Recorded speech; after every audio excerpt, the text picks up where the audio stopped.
এবার চোপড়ার আপডেটের দিকে নজর রাখবো, কারণ চোপড়ায় মারধরের ঘটনা, সেই ঘটনায় ফের 5 দিনের পুলিশ হেফাজতে জেসিবি। চোপড়ায় মারধরের ঘটনায় জেসিবিকে আরো 5 দিনের পুলিশ হেফাজতের নির্দেশ।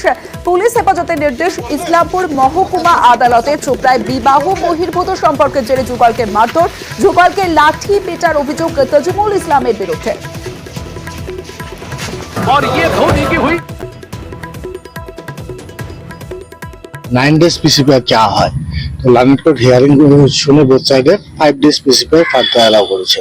নতুন পুরনো মামলার সঙ্গেই আর্মস অ্যাক্ট এই কেসে অ্যাড হয়েছে। ডিউরিং পিরিয়ডে তাকে ইন্টারোগেশন করে দুটো ফায়ার আর্মস পাওয়া যায়। পিসি যা চাওয়া হয়েছে ফার্দার ফায়ার আর্মস রিকভারি করার জন্য, মোর ফায়ার আর্মস রিকভারি করার জন্য, এবং তাকে কিছু বাইরের স্টেটে নিয়ে যাওয়ার ইচ্ছা রয়েছে, সেই কারণে।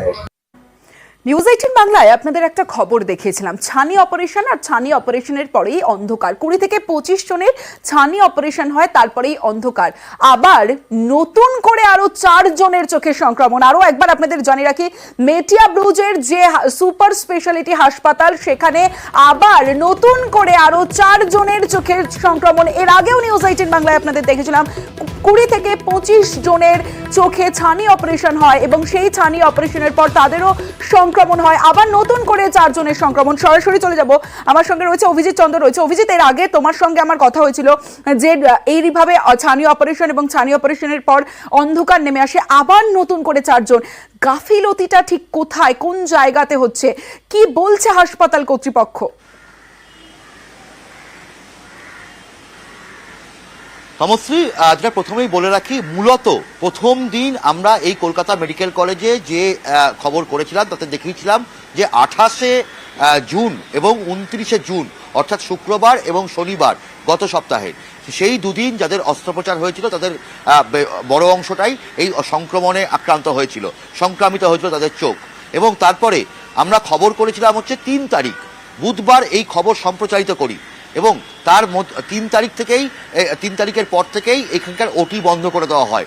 এর মাঝখানে গত সোমবার দিন, অর্থাৎ 1 জুলাই চিকিৎসক দিবস ছিল, সেই 1 জুলাই যাদের এই চোখের ছানি অপারেশন হয়েছিল তাদের মধ্যেও আজকে, গতকাল গভীর রাতে এবং আজকে মোট 4 জন নতুন করে সংক্রমণের তাদের হয়েছে, এবং সেই 4 জনকেও এই কলকাতা মেডিকেল কলেজ হাসপাতালের রিজিওনাল ইনস্টিটিউট অফ অপথলমোলজি অর্থাৎ RIO-তে নিয়ে আসা হয়েছে।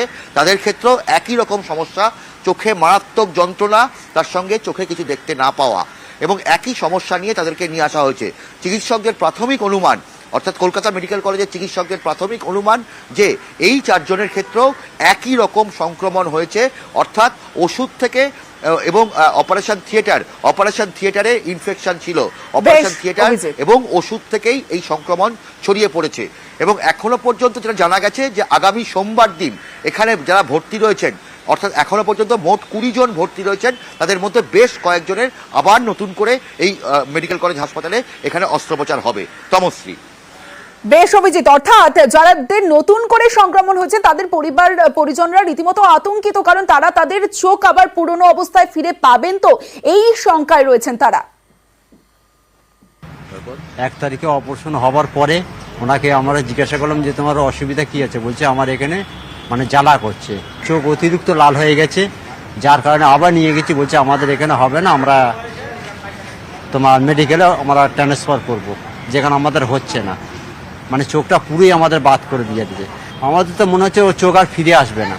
অপারেশন হওয়ার পরে বৃহস্পতিবার ছুটি দেয়, সোমবারে আবার ডাকে না দিয়ে নিতে, ডাকার পরে বলতো ওই একই কেস যে চোখ ইনফেকশন হয়ে গেছে। তারপরে না দিলে আমাদের ডেট দিলে বলে শুক্রবার আরেকবার চেক আপে নিয়ে আসবে, নিয়ে যাওয়ার পর থেকে আমাদের মেডিকেলে ট্রান্সফার করে।